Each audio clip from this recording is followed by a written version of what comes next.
Bonjour tout le monde, je m'appelle Chantal Landers et je suis ravie de faire ce tirage pour 2023. C'est un tirage spirituel, donc c'est vraiment au niveau de l'âme.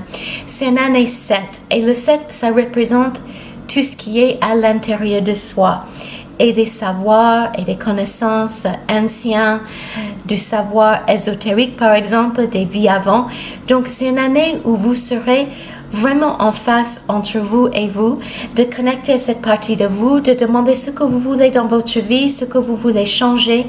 Donc cette année 7, je vous conseille de vraiment connecter à tout ce que vous souhaitez apprendre, créer comme une formation, un enseignement, mais vraiment de connecter à votre intériorité. Ensuite, j'ai regardé le tarot pour chaque mois individuel. Et pour le mois de janvier, on a la carte La Papesse qui vous demande de connecter à votre intuition, à des choses que vous sentez en vous au fond depuis un petit moment donné. Ça peut parler des informations qui seront révélées, ça peut parler d'un secret, le subconscient, mais c'est une carte spirituelle qui demande à vous de prendre le temps de vraiment ressentir ce que vous voulez dans votre vie. Ensuite, on a février 2023. Et février, c'est l'ermite. Et dans cette position, elle est en action. Donc, ça veut dire que vous allez trouver une solution.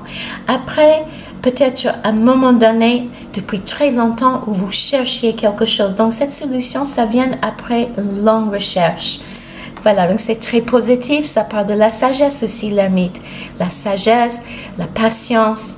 Voilà, donc c'est un mois de février vraiment très intéressant pour cela. Ensuite, on arrive au mois de mars 2023. Et là, on a l'amour.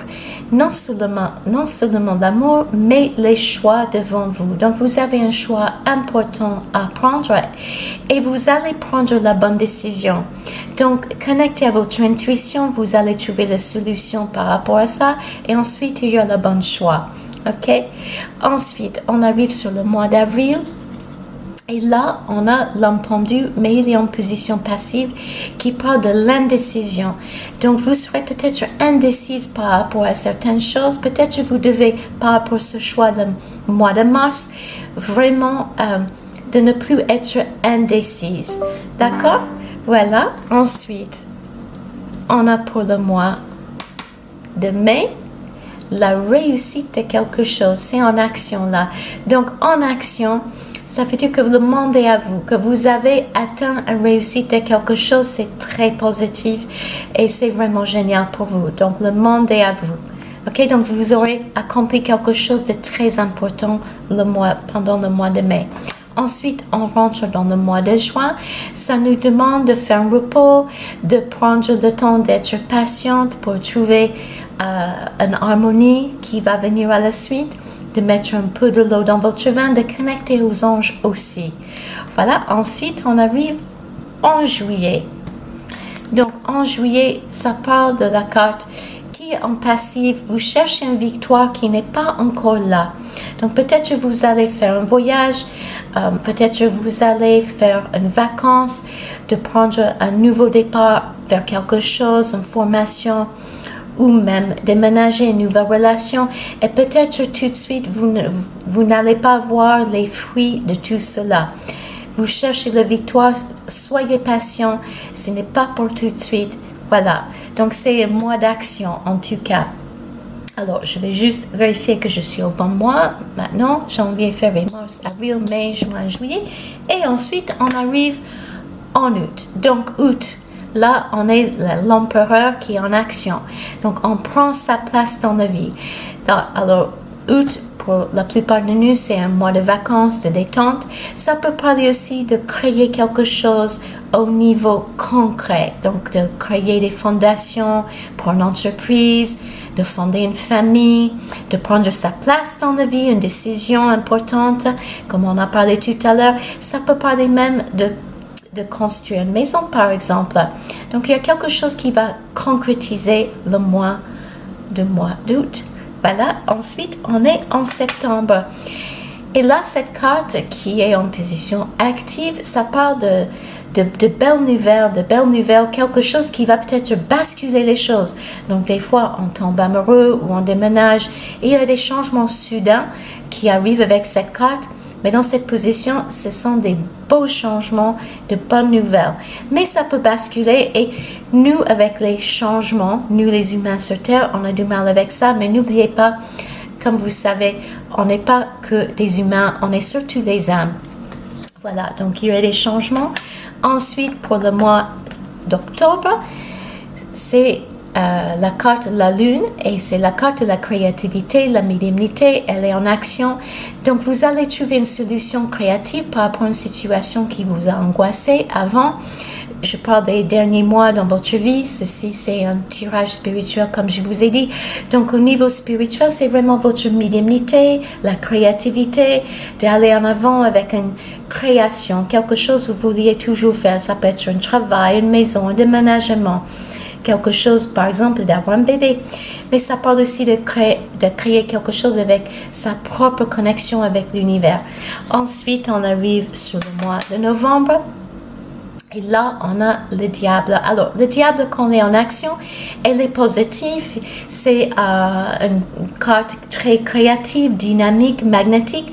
Mais elle nous avertit quand même de ne pas tomber dans des situations d'addiction, c'est-à-dire une relation qui peut commencer très fusionnelle physiquement, mais peut-être n'est pas très bon sur le long terme.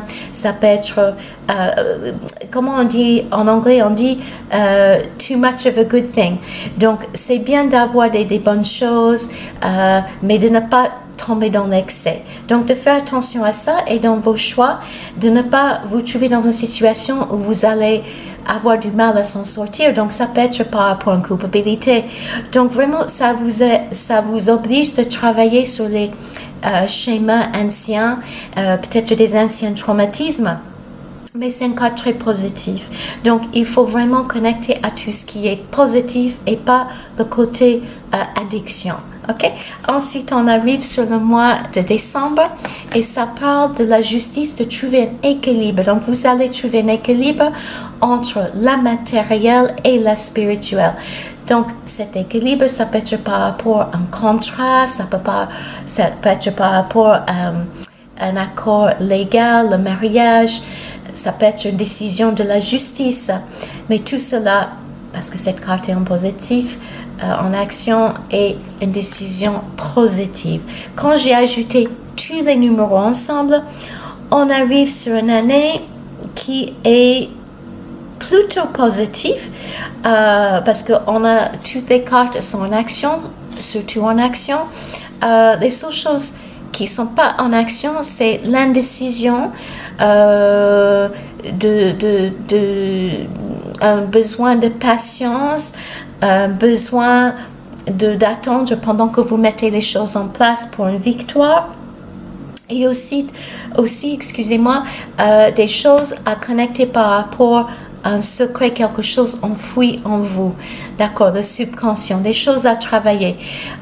Donc, c'est en tout ainsi, c'est ni actif ni passif, c'est surtout 6 actifs, donc c'est une année aussi des choix, de prendre les bonnes décisions et de savoir aussi que chaque décision est toujours la bonne décision.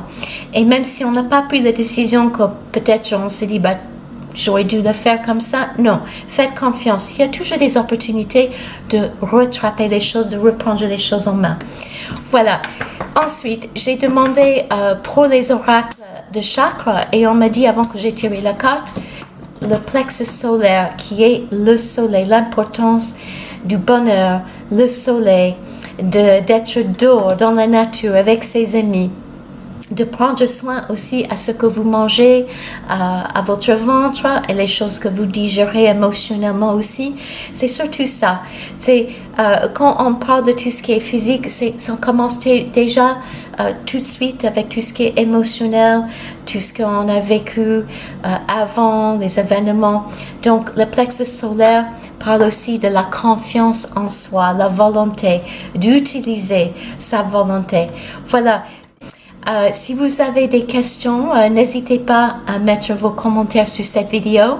Je vous remercie pour votre aide en suivant ma chaîne, en me faisant confiance avec toutes ces merveilleuses séances, des merveilleux moments avec vous. Vous comptez tous beaucoup. Je vous souhaite une magnifique, belle nouvelle année 2023. Et même si ça semble difficile des fois par rapport à la patience, de ne pas tomber dans certains schémas, sachez que c'est une très belle année. Je vous remercie pour votre écoute. Au revoir.